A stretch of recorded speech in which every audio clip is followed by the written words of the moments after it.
I'm Clay Carlino, and I am not an expert on soap dispensers, but I do have some keen insights that you want to be aware of. That might not be true, maybe you don't care, but I'm going to share this with you anyway. I get these bottles of hand soap. When you get them at the store, the nozzle is in the down position. And you can't see this here, but embossed on the top, it has turn to open. Look at that. See, it's not popping. I could spin this all day long, and it's not going. Frustrating, right? Not now that I know the trick. Here's the secret. There are 3 parts to this nozzle.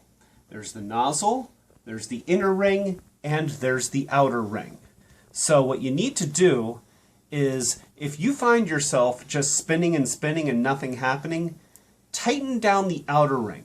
That'll prevent the inner ring from spinning. And then it just pops up with one turn. Now, once again, I've tightened the outer ring, and then easy. Just tighten the outer ring, and then it pops up. So there you go. If you're ever wondering how to open a bottle of hand soap, it's that easy. So now you know that you do not need to be afraid to open your own hand soap. This is Clay Carlino telling you to be brave. Yay!